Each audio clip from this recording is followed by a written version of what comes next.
Hello friends, welcome to constructions Viram. तो आज इस वीडियो पे आज भी बात करेंगे कि एसएससी के लिए पीओआईक्यू कैसे सॉल्व करें। तो मैं फुल एक्सप्लेन के साथ इस वीडियो पे बताऊंगा, लास्ट तक बने रहिए इस वीडियो पे। तो फर्स्ट ऑफ ऑल आपको पीओआईक्यू सॉल्व करने के लिए तीन चीज़ की ज़रूरत मोस्टली होता है। वो होता है आपका, जहाँ से भी आप कोचिंग कर रहे हैं, जैसे कि मान लो आप ऑनलाइन से कोचिंग कर रहे हैं, PW हो गया, अड्डा हो गया, अदर्स मैं किसी का यहाँ पे एडवर्टाइजमेंट नहीं कर रहा हूँ। हम जैसे कि आप यूट्यूब से कर रहे हैं एंड ऑफलाइन भी कर रहे हैं, तो उसका आपको प्रॉपर नोट होना चाहिए आपके पास। एंड दूसरा जो चीज़ है वो मोस्ट डिमांडिंग है, एसएससी जेई का जो आईएएस मास्टर्स ये बुक आपके पास होना चाहिए। एंड तीसरी की बात करें तो हम सिविल बूस्टर ये बुक आपके पास होना चाहिए। तो करना क्या है ना, आपको फर्स्ट ऑफ ऑल तो आपको एसएससी का जो सिलेबस है आपको अच्छी तरह से समझना है, आपको अच्छी तरह से जानना है। आपको नहीं पता सिलेबस क्या है एसएससी का, आप अगर बिगिनर हैं तो आप इंटरनेट पे उसका वेबसाइट पे जाके आप उसका सिलेबस देख सकते हैं, फुल उसका डिटेल्स समझ सकते हैं। उसके बाद आपको यहाँ पे आना है। आप अगर बिगिनर हैं तो फर्स्ट ऑफ ऑल सिलेबस को समझो। दूसरा क्या, फर्स्ट ऑफ ऑल आपको जहाँ भी पढ़ रहे हैं, कोचिंग हो या ऑनलाइन पढ़ रहे हैं, यूट्यूब से ही पढ़ रहे हैं, तो आप सिलेबस वाइज जिसके आप बिल्डिंग मटेरियल ले लीजिए। आप सीमेंट हो गया, ब्रिक हो गया, एक एक चैप्टर को सीरियल वाइज आपको पढ़ना है। जैसे कि आप मान लो सीमेंट पढ़े किए, तो सीमेंट भी करेंगे क्या, सीमेंट पढ़े कि फर्स्ट आपका कोचिंग है उसका नोट प्रॉपर पढ़िए।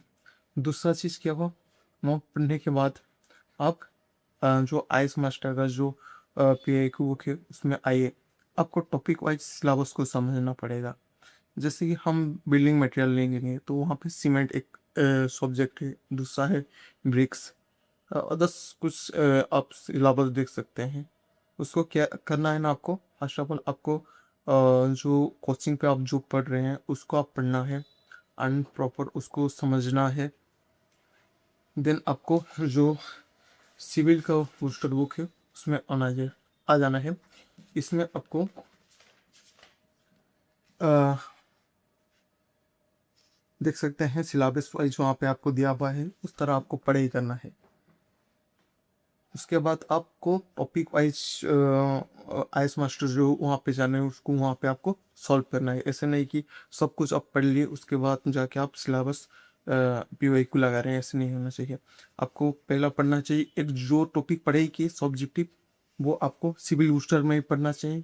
उसके बाद जाके आईएएस मास्टर आप पढ़ सकते हैं। आईएएस मास्टर आप सॉल्व कीजिए। उसके बाद फर्स्ट ऑफ ऑल एसएससी के लिए आईएएस मास्टर मोस्ट इम्पोर्टेंट होता है। उसके बाद आप स्टेट एजी जा सकते हैं, आरआरबी जे जा सकते हैं, गेट पे आप जा सकते हैं पीवाईक्यू पे।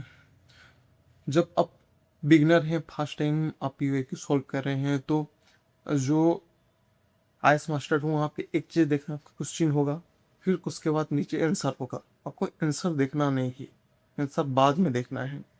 और नीचे जो है डिस्क्रिप्शन दिया होगा, पूरा फुल डिटेल्स में उसको दिया होगा। फर्स्ट टाइम जब पढ़ रहे हैं उसको पढ़िए। मोस्ट इम्पोर्टेंट एक्स्ट्रा चीज़ दिया होता है, हम उस टाइप आप जो हाईलाइटर होता है, जो आपको इम्पोर्टेंट लगता है, कुछ नया लगता है, कुछ इम्पोर्टेंट लगता है, फॉर्मूला, उस चीज़ को आपको वहाँ पे हाईलाइट करके रखना है। एंड जब आप पीवाईक्यू सॉल्व कर रहे हैं तो एक चीज़ का सबसे ज़्यादा ध्यान देना, वो है टाइमर। टाइमर लगा के उसको आप सॉल्व करना। नेक्स्ट चीज़ की बात करें तो हम खुद प्रयास करना चाहिए, फास्ट ना कि हम आंसर देख देख के हमको प्रैक्टिस करना चाहिए। हम खुद फास्ट ट्राई करें तो हमको करने के बाद खुद पता चलेगा कि हम कहाँ गलती कर रहे हैं। हम अगर पहले ही आंसर देख लेंगे, देखते देखते आप करेंगे, तो हम खुद को पता नहीं चलेगा कि हम क्या पढ़ रहे हैं, क्या नहीं, कुछ पता नहीं चला। तो आपको मैं ये सजेशन दूंगा, आप फर्स्ट आंसर को मत देखो, फर्स्ट पीवाईक्यू लगाओ, उसके बाद जहाँ गलती हो रहा है उसके बाद उसको आंसर को देखना चाहिए।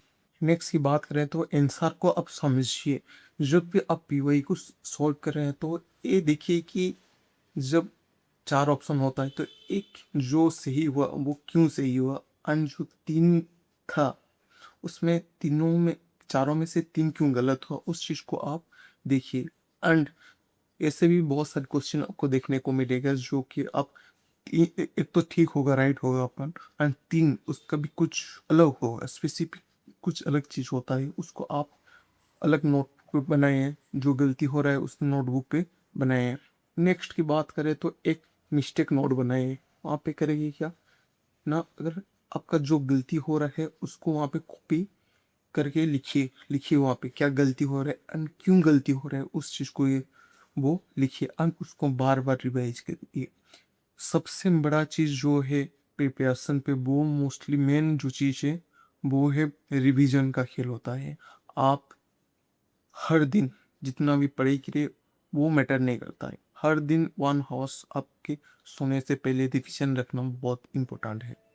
एंड बार बार रिवीजन करना, जो कुछ भी गलती हो रहा है उसको बार बार रिवीजन करना मोस्ट इम्पोर्टेंट। जब आप जैसे कि बिल्डिंग मटेरियल हो गया, एस्टिमेशन हो गया, कुल कंप्लीट जब आप कर लेंगे तो एक चीज़ का सबसे बड़ा ध्यान देना वो है मॉक टेस्ट। आप सेक्शनल मॉक टेस्ट देख सकते हैं, जिससे कि हम बिल्डिंग मटेरियल के पकड़ लेते हैं, वहाँ पे ब्रिक खत्म हो गया, सीमेंट खत्म हो गया, टिम्बर खत्म हो गया, तो आप सेक्शनल मॉक दे सकते हैं। जब फुल कंप्लीट आपका सब्जेक्ट खत्म हो गया तो आप फुल मॉक टेस्ट देना, एंड कहाँ पे गलती हो रहा है उसको एनालिसिस करना, वो सबसे बड़ी बात होता है आपका सिलेक्शन पक्का करने के लिए। जब हम पीवाई को सॉल्व करते हैं, सबसे बड़ी गलती क्या करते हैं ना, सॉल्यूशन देख के हम सीधे आंसर करने चले जाते हैं। ऐसे नहीं करना है आपको, इस चीज़ को आपको अवॉइड करना पड़ेगा। गलत प्रश्न जो होता है, आंसर जो होता है, हम प्रश्न के आंसर जो गलत करते हैं उसको हम रिवाइज नहीं करते हैं, वो सबसे बड़ा गलती भी उसमें एक होता है, उसको आपको रिवाइज करना होगा। दूस नेक्स्ट की बात करें तो हम टाइमर न लगाते हैं। हम जब पीवाई को सॉल्व करते हैं तो हमको टाइमर लगाना बहुत ज़रूरी होता है, क्योंकि हम जब रियल एग्ज़ाम देने जाते हैं तो हमको तो सब कुछ आता है, लेकिन टाइम हम वहाँ पे मैनेज नहीं कर पाते हैं। तो आपको टाइमर लगा के उसको सॉल्व करना चाहिए, उसी पे एनालिसिस करना चाहिए कि हम अपने टाइम पे इतना क्वेश्चन, कितना टाइम पे कितना हम सॉल्व कर रहे हैं, उस चीज़ को आपको देखना चाहिए। उस चीज़ को दोबारा रिपीट ना हो, जिससे गलती हो रही है उसको दोबारा रिपीट ना हो, उसको मोस्टली ध्यान देना चाहिए। इसकी बात करें तो ओनली हम पीवाई के ऊपर निर्भर रहते हैं एंड कॉन्सेप्ट पर हम ध्यान नहीं देते हैं। उस चीज़ को भी मोस्टली अब ध्यान देना, क्योंकि कॉन्सेप्ट अगर पता नहीं है, हम रट्टा मार के पीवाई कर रहे हैं, तो कहीं ना कहीं जब हम रियल एग्ज़ाम देने जाएंगे तो अगर थोड़ी सी भी इधर उधर क्वेश्चन कर देगा तो उन पे आप फंस जाओगे, एंड अब जितना साल भी मेहनत किया हो उसका वहाँ पे वेस्ट जाएगा। तो मोस्टली आप जब भी पढ़ रहे हैं, जिस टाइम आप बिगिनिंग स्टार्टिंग पे जब आप सब्जेक्टिव पढ़ रहे हैं, तो यही कोशिश करना कि कॉन्सेप्ट जो है क्लियर हो आपका। अगर वीडियो अच्छा लगा तो लाइक शेयर एंड सब्सक्राइब कर दीजिए। इसी तरह एसएससी जेई के बारे में एंड सिविल इंजीनियरिंग के बारे में और ही ज़्यादा वीडियो पाने के लिए हमारे साथ जुड़े रहिए। धन्यवाद, मिलते हैं और एक नए वीडियो पे।